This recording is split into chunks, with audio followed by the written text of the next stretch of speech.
ಧರ್ಮಸ್ಥಳ ಪ್ರಕರಣಕ್ಕೆ ಟ್ವಿಸ್ಟ್ ಸಿಗ್ತಾ ಇದೆ. ಧರ್ಮಸ್ಥಳ ವರದಿಗೆ ಗ್ರೀನ್ ಸಿಗ್ನಲ್ ಕೂಡ ಸಿಗ್ತಾ ಇರೋದು ಈ ಬೆನ್ನಲ್ಲೇ ಎಲ್ಲೋ ಒಂದು ಕಡೆ ಈ ವರದಿ ನೋಡಿದಾಗ ಆಘಾತ ಆಗೋದು ಯಾರಿಗೆ ಅನ್ನುವಂಥ ಪ್ರಶ್ನೆಗಳು ಇಲ್ಲಿ ನಿರ್ಮಾಣ ಆಗ್ತಾ ಇದೆ. ಬನ್ನಿ ಆ ಸಂಬಂಧಪಟ್ಟಂತೆ ಒಂದಷ್ಟು ಬ್ರೇಕಿಂಗ್ ನೋಡ್ತಾ ಹೋಗೋಣ. ಧರ್ಮಸ್ಥಳ ಪ್ರಕರಣಕ್ಕೆ ಟ್ವಿಸ್ಟ್ ಅಂತೂ ಸಿಗ್ತಾ ಇದೆ.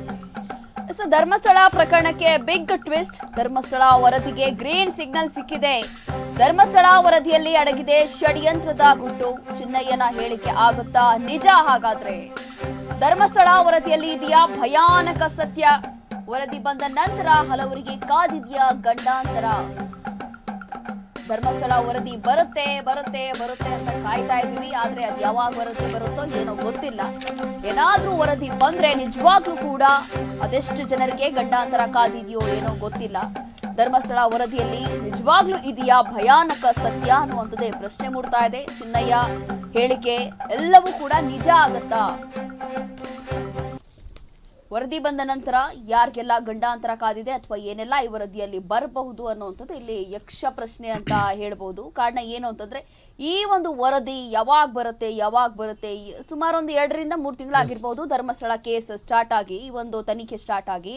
ಆದ್ರೆ ಅಲ್ಲಿಂದ ಇಲ್ಲಿವರೆಗೂ ಕೂಡ ಒಂದು ಮಧ್ಯಂತರ ವರದಿ ಸಲ್ಲಿಕೆ ಆಗಿಲ್ಲ. ಅಥವಾ ಆಕ್ಚುಲಿ ಏನ್ ನಡೀತಾ ಇದೆ, ಆಕ್ಚುಲಿ ಇಲ್ಲಿವರೆಗೂ ಏನ್ ನಡೆದಿದೆ ಪ್ರತಿಯೊಂದು ಕೂಡ ಅಧಿಕೃತ ಮಾಹಿತಿ ಅಂತೂ ಏನು ಇಲ್ಲ.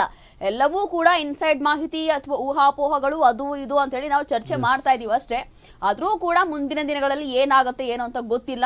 ಈಗಾಗಲೇ ಗ್ರೀನ್ ಸಿಗ್ನಲ್ ಸಿಕ್ಕಿದೆ. ಹೌದು, ಇನ್ನೇನು ಈ ಅಕ್ಟೋಬರ್ 31ರ ಒಳಗೆ ಬಹುಶಃ ವರದಿ ಸಲ್ಲಿಕೆ ಆಗ್ಬೋದು ಅಂತ ಹೇಳಿ ಗೃಹ ಸಚಿವರು ಹೇಳ್ತಾ ಇದ್ರು. ಆದ್ರೂ ಅವಾಗಲೇ ಆಗಿಲ್ಲ. ಆದ್ರೆ ಹೇಳಿದ್ರು ಅವರು 1 ದಿನ ಅಥವಾ 2 ದಿನ ಆಚೆ ಈಚೆ ಆಗಬಹುದು ಅಂತ ಹೇಳಿದ್ರು. ಆದ್ರೂ ಕೂಡ ಇನ್ನೂ ಅದು ಎಷ್ಟು ದಿನ ಆಚೆ ಈಚೆ ಆಗುತ್ತೋ ಗೊತ್ತಿಲ್ಲ. ಹಾಗಾಗಿ ನೋಡ್ಬೇಕಾಗುತ್ತೆ. ಅಕಸ್ಮಾತ್ ವರದಿ ಬಂದ್ರು ಕೂಡ ಏನೆಲ್ಲಾ ಹೇಳಿಕೆಗಳು ಅಂದ್ರೆ ಚಿನ್ನಯ್ಯ ಹೇಳಿಕೆ ಇರ್ಬೋದು ಅಥವಾ ಬೇರೆ ಬೇರೆ ವಿಚಾರಣೆಗಳಂತೂ ಸಿಕ್ಕಾಪಟ್ಟೆ ವಿಚಾರಣೆಗಳು ಇವ್ರು ನಡೆಸ್ಬಿಟ್ಟಿದ್ದಾರೆ. ಅದರಲ್ಲೂ ಒಬ್ಬೊಬ್ಬರಿಗೆ ಸುಮಾರು ಒಂದು 10 ಸರಿ ಆದ್ರೂ ಕರೆದು ಬಿಟ್ಟವ್ರೆ ಏನೋ ಗೊತ್ತಿಲ್ಲ. ಯೂಟ್ಯೂಬರ್ಸ್ ಇರ್ಬೋದು ಅಥವಾ ಈ ಕೇಸಲ್ಲಿ ಯಾರ್ಯಾರು ಆ ಒಂದು ಬುರುಡೆ ಗ್ಯಾಂಗ್ ಎಲ್ಲರಿಗೂ ಕೂಡ ವಿಚಾರಣೆಗೆ ಕರೆದು ಬಿಟ್ಟಿದ್ದಾರೆ. ಸುಮಾರು ಸಲ ಕರೆದಿದ್ದಾರೆ. ಆ ಎಲ್ಲಾ ವಿಚಾರಣೆಯಲ್ಲಿ ಬಂದಿರುವಂತಹ ಹೇಳಿಕೆಗಳು ಇರ್ಬೋದು ಅಥವಾ ಬೇರೆ ಬೇರೆ ವಿಚಾರ ಎಲ್ಲವೂ ಕೂಡ ವರದಿಯಲ್ಲಿ ಇದೆಯಾ? ಅಕಸ್ಮಾತ್ ಇದ್ರೂ ಕೂಡ ಅದ್ರಲ್ಲಿ ಯಾರ್ ಆರೋಪಿ ಯಾರ್ ಅಪರಾಧಿ ಅನ್ನುವಂಥದ್ದು ಪ್ರೂವ್ ಆಗುತ್ತಾ ಅನ್ನುವಂಥದ್ದು ಪ್ರಶ್ನೆ. ಈಗ ಇಲ್ಲಿ ಚಿನ್ನಯ್ಯನ ಹೇಳಿಕೆ ನಿಜ ಆಗುತ್ತಾ ಅಂತ ಒಂದಷ್ಟು ನಮ್ಗೆಲ್ರಿಗೂ ಕೂಡ ಪ್ರಶ್ನೆ. ಧರ್ಮಸ್ಥಳ ವರದಿಯಲ್ಲಿ ಭಯಾನಕ ಸತ್ಯ ಇದೆಯಾ ಅಂತ. ಅಂದ್ರೆ ಚಿನ್ನಯ್ಯನ ಹೇಳಿಕೆಗಳು ಏನೇನು ಅನ್ನೋದನ್ನ ನಿಮ್ಗೆ ಸ್ವಲ್ಪ ನೆನಪಿಸೋದಾದ್ರೆ, ಚಿನ್ನಯ್ಯ ಮೊದಲಿಗೆ ಬಂದಿದ್ದು ಏನಂತ, ಧರ್ಮಸ್ಥಳದಲ್ಲಿ ದೌರ್ಜನ್ಯಗಳು ನಡೆದಿದೆ, ಕೊಲೆಗಳು ನಡೆದಿದೆ, ಮಹಿಳೆಯರ ಅತ್ಯಾಚಾರಗಳಾಗಿವೆ, ಅಲ್ಲಿ ಕೊಲ್ಲಲ್ಪಟ್ಟ ಶವವನ್ನ ನನ್ನ ಕೈಯಲ್ಲಿ ಹೂತಿಸಿದ್ದಾರೆ ಅಂತ ಮೊದಲ ಆರೋಪ. ಹೌದಾ, ಸರಿ, ಕೋರ್ಟ್ ಮುಂದೆ ಹೇಳಿದ್ರು. ಅಷ್ಟೊಂದು ಸುದ್ದಿ ಅದು ದೊಡ್ಡ ಮಟ್ಟದಲ್ಲಿ ಇರಲಿಲ್ಲ. ಆಮೇಲೆ ಒಂದಷ್ಟು ಜನ ಲಾಯರ್ಸ್ಗಳು ಹೋಗಿ ಸಿದ್ದರಾಮಯ್ಯನವರಿಗೆ ಇಲ್ಲ SIT ಕೊಡಲೇಬೇಕು ಅಂತ ಈ ಗ್ಯಾಂಗ್ಗೆ ಅಷ್ಟೊಂದು ಹೋರಾಟ ಮಾಡಿದ್ದು, SIT ಕೊಡಬೇಕು ಅಂತ.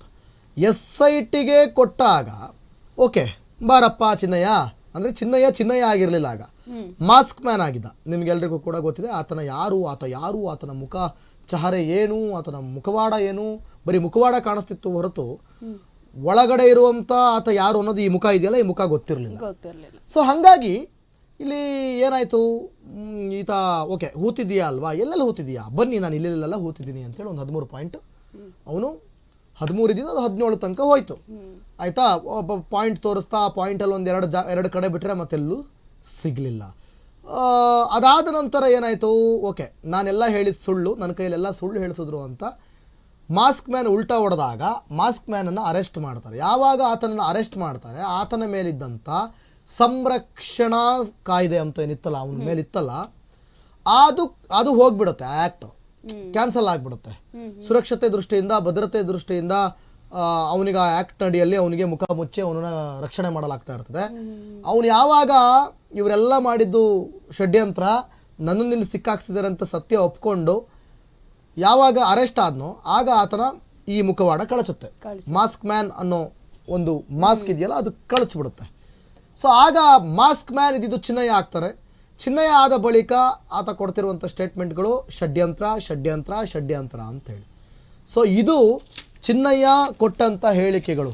ಸೊ ಇಲ್ಲಿ ಚಿನ್ನಯ್ಯ ಮಾಸ್ಕ್ ಮ್ಯಾನ್ ಇದ್ದಾಗ ಹೇಳಿದಂಥ ಹೇಳಿಕೆಗಳು ನಿಜ ಆಗುತ್ತಾ, ಅಥವಾ ಚಿನ್ನಯ್ಯ ಆಗಿದ್ದಾಗ ಕೊಟ್ಟಂಥ ಹೇಳಿಕೆಗಳು ನಿಜ ಆಗುತ್ತಾ? ಇದೇ ಈಗ ಕಾಯ್ತಾ ಇರುವಂಥದ್ದು. ಎಲ್ಲರೂ ಕೂಡ ಕಾಡ್ತಾ ಇರುವಂಥ ಯಕ್ಷ ಪ್ರಶ್ನೆ ಕೂಡ ಇದೇನೆ. ಎಸ್, ಮುಂದೆ ಇಷ್ಟು ನೋಡಿ, ಧರ್ಮಸ್ಥಳ ಕೇಸ್ ವರದಿಗೆ ಮಂದಗತಿ ಯಾಕೆ ಅನ್ನೋದು ಪ್ರಶ್ನೆ ಇಲ್ಲಿ. ಧರ್ಮಸ್ಥಳ ವರದಿಗೂ ರಾಜಕೀಯಕ್ಕೂ ಲಿಂಕ್ ಇದೆಯಾ? ಹಾಗಾದ್ರೆ ಧರ್ಮಸ್ಥಳ ಕೇಸಲ್ಲಿ ಇದೆಯಾ ಘಟಾನುಘಟಿಗಳ ಹೆಸರು? ಧರ್ಮಸ್ಥಳ ಕೇಸ್ಗೆ ಪುಷ್ಟಿ ಕೊಡಲಿದೆಯಾ ಈ ವರದಿ? ಎಸ್ಐಟಿ ವರದಿಯಲ್ಲಿ ಇದೆಯಾ ಧರ್ಮಸ್ಥಳ ಕೇಸ್ನ ನಿಜ ಬಣ್ಣ? ಎಸ್ಐಟಿ ವರದಿಯಲ್ಲಿ ಇದೆಯಾ ಷಡ್ಯಂತ್ರ ರೂಪಿಸಿದವರ ಹೆಸರು? ನೂರಾರು ಶವಗಳ ಹೂತಿರೋದು ನಿಜಾನ ಅಥವಾ ಎಲ್ಲವೂ ಕೂಡ ಸುಳ್ಳ, ಷಡ್ಯಂತ್ರನ ಅನ್ನುವಂಥ ಪ್ರಶ್ನೆ ಇಲ್ಲಿ ಕಾಡುತ್ತೆ. ಕಾರಣ ಈ ಒಂದು ವರದಿಯಲ್ಲಿ ಎಲ್ಲವೂ ಕೂಡ ಗೊತ್ತಾಗಲಿದೆ. ಹಾಗಾಗಿ ಧರ್ಮಸ್ಥಳ ವರದಿಗೂ ಅಥವಾ ರಾಜಕೀಯಕ್ಕೂ ಏನಾದ್ರೂ ಒಂದಕ್ಕೊಂದು ಲಿಂಕ್ ಇದೆಯಾ ಅಥವಾ ಬೇರೆ ಯಾರಾದ್ರೂ ರಾಜಕೀಯ ನಾಯಕರ ಹೆಸರಿದೆಯಾ? ಈ ಹಿಂದೆಯೂ ಕೂಡ ಈ ತರ ಸ್ವಲ್ಪ ಊಹಾಪೋಹಗಳು ಕೇಳ್ತಾ ಇದ್ವಿ ನಾವು. ಅವ್ರಿರ್ಬೋದು, ಇವ್ರಿರ್ಬೋದು, ಏನೋ ಕೇಳ್ತಾ ಇದ್ವಿ. ಹಾಗಾಗಿ ಯಾರಾದ್ರೂ ಪ್ರಭಾವಿ ವ್ಯಕ್ತಿಗಳ ಹೆಸರುಗಳು ಅಥವಾ ರಾಜಕೀಯ ನಾಯಕರೇನಾದ್ರೂ ಇದ್ರಲ್ಲಿ ಇರಬಹುದು ಅನ್ನುವಂಥದ್ದು ಇಲ್ಲಿ ಕಾಡ್ತಾ ಇದೆ. ಹಾಗಾಗಿ ಈ ಒಂದು ವರದಿಯಲ್ಲಿ ಎಲ್ಲವೂ ಕೂಡ ಸತ್ಯ ಹೊರಗೆ ಬರುತ್ತೆ. ಅದರಲ್ಲೂ ಕೂಡ ಯಾರು ಷಡ್ಯಂತ್ರ ಮಾಡಿದ್ದಾರೆ ಅಥವಾ ಏನಾದ್ರೂ ಲಿಂಕ್ ಇಟ್ಕೊಂಡು ಮಾಡಿದ್ರ ಅಥವಾ ಷಡ್ಯಂತ್ರ ಮಾಡಿ ಅಂತ ಹೇಳಿ ಯಾರಾದ್ರೂ ರಾಜಕೀಯ ನಾಯಕರೇ ಏನಾದ್ರೂ ಹೇಳಿದ್ವಾ ಅಥವಾ ಬೇರೆ ಏನಾದ್ರೂ ಉದ್ದೇಶ ಇತ್ತಾ ಅಥವಾ ಇದೆಲ್ಲವೂ ಕೂಡ ಸುಳ್ಳ ಅಥವಾ ಬೇರೆ ಏನಾದ್ರೂ ಕಾರಣ ಇದೆಯಾ? ಬಹಳಷ್ಟು ಪ್ರಶ್ನೆಗಳಿದೆ ದಿವಿತಿಲಿ. ಫೈನಲಿ ವರದಿ ಅವಾಗ ಬರುತ್ತೆ, ಅವಾಗಷ್ಟೇ ಎಲ್ಲದಕ್ಕೂ ಕೂಡ ಉತ್ತರ ಸಿಗುತ್ತೆ ನಿಜನ ಸುಳ್ಳು ಅಂತ. ಸೊ ನಾವು ಏನು ಹೇಳೋದು ಅಂತಂದರೆ, ರಾಜಕೀಯ ಲಿಂಕ್ ಅನ್ನೋದ್ರ ಬಗ್ಗೆ ನಾವು ಮಾತನಾಡ್ತಾ ಹೋಗೋದಾದರೆ, ದೇಶದಲ್ಲಿ ಯಾವುದೇ ಒಂದು ಅಹಿತಕರ ಘಟನೆಗಳು ದೊಡ್ಡ ಮಟ್ಟದಲ್ಲಿ ನಡೆಯುತ್ತೆ ಅಂತ ಇಟ್ಕೊಳ್ಳಿ, ಅವೆಲ್ಲವೂ ಕೂಡ ರಾಜಕೀಯವಾಗಿ ಲಿಂಕ್ ತೆಗೆದುಕೊಳ್ತಾ ಹೋಗುತ್ತೆ. ಮತ್ತು ಅದು ರಾಜಕೀಯಕ್ಕೂ ಅದಕ್ಕೂ ಸಂಬಂಧ ಇಲ್ಲ ಅಂತಂದ್ರೂ ಅದು ರಾಜಕೀಯಕ್ಕೆ ಸಂಬಂಧವನ್ನು ಆ ತಕ್ಷಣಕ್ಕೆ ಕಲ್ಪಿಸ್ಬಿಡ್ತಾರೆ. ಒಂದು ವಿರೋಧ ಪಕ್ಷದವರು ಆಡಳಿತ ಪಕ್ಷಕ್ಕೆ ಅಟ್ಯಾಚ್ ಮಾಡಿಸ್ಬಿಡ್ತಾರೆ, ಇಲ್ಲ ಆಡಳಿತ ಪಕ್ಷದವರು ವಿರೋಧ ಪಕ್ಷಕ್ಕೆ ಅಟ್ಯಾಚ್ ಮಾಡಿಸ್ಬಿಡ್ತಾರೆ. ಸೊ ಒಟ್ಟಾರೆಯಾಗಿ ಆ ಪ್ರಕರಣವನ್ನು ಸಮರ್ಥನೆ ಮಾಡಿಕೊಳ್ಳೋನು ಅದರ ಆಪೋಸಿಟ್ ಯಾವ ಪಕ್ಷ ಸಮರ್ಥನೆ ಮಾಡ್ಕೊಳ್ತಾನೆ, ಯಾವ ಪಕ್ಷದವನ್ನು ಸಮರ್ಥನೆ ಮಾಡ್ಕೊಳ್ತಾನೆ, ಅದರ ಆಪೋಸಿಟ್ ಪಕ್ಷದವರು ರಾಜಕೀಯ ಮಾಡೋಕ್ಕೆ ಶುರು ಮಾಡ್ತಾರೆ. ಅಥವಾ ಆಪೋಸಿಟ್ ಪಕ್ಷದವರು ಸಮರ್ಥನೆ ಮಾಡಿಕೊಂಡ್ರೆ ಇವರು ರಾಜಕೀಯ ಮಾಡೋದಕ್ಕೆ ಶುರು ಮಾಡ್ತಾರೆ. ಸೊ ಒಟ್ಟಾರೆಯಾಗಿ ಯಾವುದೇ ಘಟನೆಗಳು ನಡಲಿ ಅಲ್ಲಿ ರಾಜಕೀಯ ಬಂದು ಹೋಗ್ಬಿಡುತ್ತೆ. ಫಾರ್ ಎಕ್ಸಾಂಪಲ್ ನಿಮಗೆ ಹೇಳೋದು, ಬಿಗ್ ಬಾಸನ್ನು ಮುಚ್ಚಿದ್ದು ಯಾರು? ಪೊಲ್ಯೂಷನ್ ಕಂಟ್ರೋಲ್ ಬೋರ್ಡಿಂದ ನೋಟಿಸ್ ಕೊಟ್ಟು ಇವರು ಯಾವುದೇ ರೀತಿಯಾದಂಥ ಒಂದು ಪರ್ಮಿಷನ್ ಅನ್ನು ತಗೊಂಡಿಲ್ಲ, ನೆಗ್ಲಿಜೆನ್ಸ್ ಮಾಡಿದ್ದಾರೆ. ಯಾರು ಮಾಡಿದ್ದು ನೆಗ್ಲಿಜೆನ್ಸು? ಜಾಲಿವುಡ್ ಸ್ಟುಡಿಯೋ. ಬಿಗ್ ಬಾಸ್ ಅವ್ರು ಮಾಡಿದ್ರ? ಬಿಗ್ ಬಾಸ್ ತಂಡ ಮಾಡಿದ್ರ? ಬಿಗ್ ಬಾಸ್ ಬಂದಿರೋ ಸ್ಪರ್ಧಿಗಳು ಮಾಡಿದ್ರ? ನಡ್ಸ್ಕೊಡೋ ಕಿಚ್ಚ ಸುದೀಪ್ ಮಾಡಿದ್ರ? ಇಲ್ಲ, ಮಾಡಿದ್ದು ಜಾಲಿವುಡ್ ಮತ್ತು ಪೊಲ್ಯೂಷನ್ ಕಂಟ್ರೋಲ್ ಬೋರ್ಡ್ಗೆ ಇರಬೇಕಾದಂಥ ಸಂಬಂಧ ಅದು. ಅದೇನಾಯ್ತು? ಹೋಯ್ತಾ ಏನಾಯ್ತು? ಹೋಯ್ತಾ ರಾಜಕೀಯವಾಗಿ ತಿರುವು ಪಡ್ಕೊಂಡು ನಟ್ಟು ಬೋಲ್ಟು ಮಧ್ಯದಲ್ಲಿ ಬಂತು. DK ಶಿವಕುಮಾರೇ ಮುಚ್ಚಿದ್ದು ಅಂತ ಬಂತು, ಮತ್ತು ಅವರೇ ತೆಗ್ಸಿದ್ದು ಅಂತ ಬಂತು, ಶಕ್ತಿ ಪ್ರದರ್ಶನ ಅಂತ ಬಂತು. JDSನವರು DK ಶಿವಕುಮಾರ್ ವಿರುದ್ಧ ಹರಿಹಾಯ್ದ್ರು, ಕಲಾವಿದರ ಮೇಲೆ ತೋರ್ತಾ ಇರುವಂಥ ಧೋರಣೆ ಅಂತ ಆರೋಪ ಮಾಡಿದ್ರು. BJPಯವರು ಕೂಡ ಇದೆಂತ ಇದು ನಮ್ಮ ಕನ್ನಡ ಕಾರ್ಯಕ್ರಮಕ್ಕೆ, ನಮ್ಮ ಕನ್ನಡದ ಹೆಮ್ಮೆಯ ಕಾರ್ಯಕ್ರಮಕ್ಕೆ ನೀವು ಈ ಥರ ಮಾಡಿದ್ದು, ಅವರು ಕೂಡ ಏನು ಮಾಡಿದ್ರು, ಒಂದಷ್ಟು ಆರೋಪಗಳನ್ನ ಮಾಡಿದ್ರು. ಅಂದರೆ ಅಲ್ಲಿ ಆಗಬೇಕಾಗಿದ್ದು ಸರ್ಕಾರಿ ಅಧಿಕಾರಿಗಳು ಮತ್ತು ಜಾಲಿವುಡ್ ಸ್ಟುಡಿಯೋ ನಡುವಿನ ಒಪ್ಪಂದ ಅದು, ಅಥವಾ ಅವ್ರು ಸರಿ ಮಾಡ್ಕೋಬೇಕಿತ್ತು, ಅಲ್ಲಿ ಆಗಬೇಕಿತ್ತು. ಇಲ್ಲಿ ಹೆಂಗೆ ನಿಮಗೆ ಇದು ಈಸಿಯಾಗಿ ರಾಜಕೀಯ ತಿರುವನ್ನು ಪಡೆದುಕೊಳ್ತು ಅನ್ನೋದಕ್ಕೆ ಎಕ್ಸಾಂಪಲ್ ಕೊಟ್ಟಿದ್ದ ನಿಮಗೆ. ಇಂತಿಂಥ ಸಿಲ್ಲಿ ವಿಚಾರಗಳೇ ಈ ರೀತಿ ಆಗುವಾಗ, ಇನ್ನು ಧರ್ಮಸ್ಥಳ ವಿಚಾರ ಅಂತ ಬಂದಾಗ ಅಲ್ಲಿ ಧರ್ಮ ಇದೆ, ಅಲ್ಲಿ ಸಂಸ್ಥೆ ಇದೆ, ಅಲ್ಲಿ ಭಕ್ತಿ ಇದೆ, ಅಲ್ಲಿ ತಪ್ಪುಗಳು ಕೂಡ ನಡೆದಿದೆ, ಇವೆಲ್ಲವೂ ಕೂಡ ಆಗಿದೆ. ಹೀಗಿರುವಾಗ ರಾಜಕೀಯ ಪಡೆದುಕೊಳ್ಳದೆ ಹಾಗೇ ಇರುತ್ತಾ? ಇರಲ್ಲ. ಸೊ ಅವತ್ತಿನಿಂದ ಇವತ್ತಿನವರೆಗೂ ರಾಜಕೀಯ ತಿರುವುಗಳನ್ನು ಪಡೆದುಕೊಂಡಿದೆ, ಬೇರೆ ಬೇರೆ ಯಾವ್ದ ರೀತಿಯಲ್ಲೇ ಪಡ್ಕೊಂಡ್ಬಿಟ್ಟಿದೆ. ಬೆಸ್ಟ್ ಎಕ್ಸಾಂಪಲ್ ಹೇಳ್ತೀನಿ ನಿಮ್ಗೆ, ಬೆಸ್ಟ್ ಎಕ್ಸಾಂಪಲ್ಲು ಎಲ್ಲಿ ತಪ್ಪಾಗುತ್ತೆ ಅಂತ ರೋಶ್ನಿ ಅವರೇ ನಾನು ಹೇಳೋದು, ಎಲ್ಲಿ ತಪ್ಪಾಗುತ್ತೆ ಅಂತ. ಉದಾಹರಣೆಗೆ ಈ ಸೌಜನ್ಯ ಕೇಸ್ ನಡೆದಾಗ 2012ರಲ್ಲಿ ಆಗ BJP ಸರ್ಕಾರ ಮತ್ತು ಹೋಮ್ ಮಿನಿಸ್ಟರ್ ಆಗಿ ಆರ್ ಅಶೋಕ್ ಅವರೇ ಇದ್ರು, ಗೃಹ ಮಂತ್ರಿಗಳಾಗಿ ಯಾರಿದ್ರು? ಆರ್ ಅಶೋಕ್ ಅವರು ಇದ್ರು. ಈಗ ಪರಮೇಶ್ವರ್ ಇದ್ದಾರೆ ಬಿಡಿ, ಆರ್ ಅಶೋಕ್ ಅವರು ಇದ್ರು. ಒಂದು ಇಂಟರ್ವ್ಯೂ ಅಲ್ಲಿ ಸಂಬಂಧಪಟ್ಟಂತಹ ಕ್ಷೇತ್ರಾಧಿಪತಿಗಳು ಅಂತನೋ ಅಥವಾ ಏನು ಕಾವಂದ್ರು ಅಂತ ನಾವೇನು ಕರಿತೀವಿ, ವೀರೇಂದ್ರ ಹೆಗಡೆ ಅವರು ಒಂದು ಬೈಟ್ ಕೊಡುವಾಗ ನಾನು ಅವತ್ತಿನ ಮಾತಾಡ್ತಾ ಇದ್ದೀನಿ. ಆರ್ ಅಶೋಕ್ ಅವರಿಗೆ ಆ ತಕ್ಷಣಕ್ಕೆ ಕರೆ ಮಾಡಿ ನಾನು ಬನ್ನಿ ತನಿಖೆ ಮಾಡಿ SIT ಕೊಡಿ CID ಕೊಡಿ CBI ಕೊಡಿ ಅಂತ ನಾನು ಫೋನ್ ಮಾಡಿ ಅವ್ರ ಹತ್ರ ಮಾತನಾಡಿದ್ದೀನಿ ಅಂತ. ಈಗ ಅದು ಅವತ್ತಿಗೆ.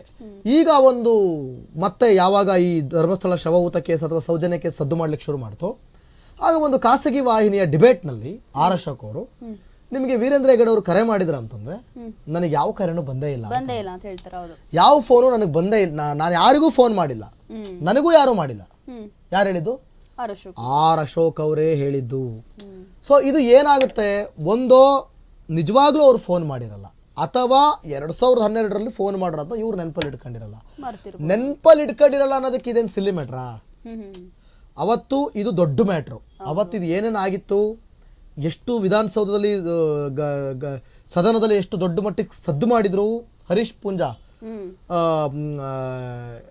ಎಷ್ಟರ ಮಟ್ಟಿಗೆ ಇದು ದೊಡ್ಡ ಮಟ್ಟದಲ್ಲಿ ಸದ್ದಾಗಿತ್ತು ಅನ್ನೋದು ನಮಗೆ ಗೊತ್ತಿದೆ, ಆಯ್ತಾ? ಹೀಗಿರುವಾಗ ಯಾಕೆ ಅಲ್ಲಿ ಮಿಸ್ಕಮ್ಯುನಿಕೇಶನ್ ಆಯ್ತು ಅಂದ್ರೆ ಆರ್ ಅಶೋಕ್ ಅವರು ನಾನು ಮಾಡೇ ಇಲ್ಲ ಅಂತಂದ್ರು. ಸೊ ಅಲ್ಲೊಂದು ರಾಜಕೀಯ, ನಾನು ಎಕ್ಸಾಂಪಲ್ ನಿಮಗೆ ಹೇಳ್ತಾ ಇರೋದು, ಅದು ಒಂದು ರಾಜಕೀಯ ತಿರುವ. ಅವತ್ತಿಗೆ ಅದು ಒಂದು ರೀತಿಯಲ್ಲಿ ರಾಜಕೀಯ ಆದ್ರೆ ಇವತ್ತಿಗೆ ಅದು ರಾಜಕೀಯ ಬೇರೆ ಥರನೇ ತಿರುವು ತಗೊಳ್ತಾ. ಹಂಗೆ ಈ ಸೌಜನ್ಯ ಕೇಸಲ್ಲಾಗಿರ್ಬೋದು ಅಥವಾ ಧರ್ಮಸ್ಥಳ ಕೇಸಲ್ಲಾಗಿರ್ಬೋದು ನಾನಾ ರೀತಿಯ ತಿರುವುಗಳು, ನಾನಾ ರೀತಿಯ ಏನು ಪ್ರಶ್ನೆಗಳು, ನಾನಾ ರೀತಿಯ ಕುತೂಹಲ, ನಾನಾ ರೀತಿಯ ಕೌತುಕ, ಸೀಕ್ರೆಟ್ ಅಂತಾರಲ್ಲ, ಮತ್ತೆ ರಹಸ್ಯ, ನಿಗೂಢ ರಹಸ್ಯ ಅಂತಾರಲ್ಲ, ಹಂಗೆ ಸೌಜನ್ಯ ವಿಚಾರನ ನಾವು ಕೆದಕ್ತಾ ಹೋದಷ್ಟು ಕೂಡ ನಮಗೆ ಸಿಗೋದೇನು ಫೈನಲ್ ಆಗಿ ಉತ್ತರನೇ ಸಿಗಲ್ಲ. ಯಾರು ಕೊಲೆ ಮಾಡಿದ್ರು, ಯಾರು ನಿಜಕ್ಕೂ ರೇಪ್ ಮಾಡಿದ್ದು, ಯಾರು ಅನ್ನೋದಕ್ಕೆ ಉತ್ತರನೇ ಇಲ್ಲ. ಸಂತೋಷ್ ರಾವ್ ಮಾಡದ್ನ, ಅದಕ್ಕೆ ಸಾಕ್ಷ್ಯಾಧಾರ ಇಲ್ಲ. ಹೋಗ್ಲಿ, ಇವ್ರು ಆರೋಪ ಮಾಡ್ತಿರೋದಂಗೆ ಯಾರೋ ಪ್ರಭಾವಿ ವ್ಯಕ್ತಿಗಳ ಕಡೆಯವರು ಯಾರಾದ್ರೂ ಮಾಡಿದ್ರ, ಅದಕ್ಕೂ ಸಾಕ್ಷಿ ಇಲ್ಲ. ಸೊ ಇಲ್ಲಿ ಸೌಜನ್ಯ ಅನಾಥವಾಗಿ ತೀರೋದ್ಲು ಅಂತ ನನಗೆ ಅನಿಸ್ತಾ ಇದೆ. ಅಂದ್ರೆ ನ್ಯಾಯ ಪಡ್ಕೊಂಡಿದ್ರೆ ಆಕೆ ಅನಾಥ ಅಲ್ಲ, ಆಕೆಗೆ ಅನ್ಯಾಯ ಆಗಿರೋದ್ರಿಂದ ಆಕೆ ಅನಾಥ ಶವ ಆದ್ಲು. ಅಂದ್ರೆ ಅನಾಥ ಶವ ಅಂದ್ರೆ ನಾನು ಹೇಳ್ತಾ ಇರೋದು ಅರ್ಥ ಮಾಡ್ಕೊಳ್ಳಿ, ಅನಾಥ ಶವ ಅಲ್ಲ. ಅಂದ್ರೆ ನ್ಯಾಯ ಸಿಗದೆ ಇರೋದ್ರಿಂದ ಈ ಕಡೆ ಆ ಕಡೆನೂ ಸಾಕ್ಷಿ ಇಲ್ಲ, ಈ ಕಡೆನೂ ಸಾಕ್ಷಿ ಇಲ್ಲ. ಸೊ ಸೌಜನ್ಯ ಎಲ್ಲೋ ಒಂದು ಕಡೆ ಅನ್ಯಾಯದ ಪಥದಲ್ಲೇ ಇನ್ನೂ ಸಾಕ್ತಾ ಇದ್ದಾಳೆ ಅಂತ, ಅನ್ಯಾಯಕ್ಕೊಳಗಾಗೆ ಆಕೆ ಸಪ್ತಿರೋದಲ್ವಾ. ಸೊ ಅಲ್ಲಿ ಆಕೆಗೆ ಬಿಟ್ರೆ ಇನ್ನು ಯಾರಿಗೆ ಗೊತ್ತು? ಆ ಭಗವಂತ ಅನ್ನೋನೊಬ್ಬನಿದ್ರೆ ಅವನಿಗೆ ಗೊತ್ತಿರಬೇಕು. ಅವನಿಗೆ ಗೊತ್ತಿದ್ರೆ ಇಷ್ಟೊತ್ತಿಗೆ ಏನೋ ಒಂದು ಕಥೆ ಆಗ್ತಿತ್ತು, ಅಥವಾ ಕಾಲ ಕೂಡ ಬರ್ಬೇಕಾ. ಉದಾಹರಣೆಗೆ ಭಗವದ್ಗೀತೆಯಲ್ಲಿ ಮಹಾಭಾರತದಲ್ಲಿ ಒಂದು ಕಥೆ ಇದೆ. ಕೃಷ್ಣನಿಗೆ ಒಬ್ಬ ವ್ಯಕ್ತಿ ಎದುರಾಕೊಂಡಾಗ ಆತ 100 ತಪ್ಪುಗಳನ್ನ ಮಾಡೋವರೆಗೂ ಕೃಷ್ಣ ಕಾಯ್ತಾ ಇರ್ತಾನೆ.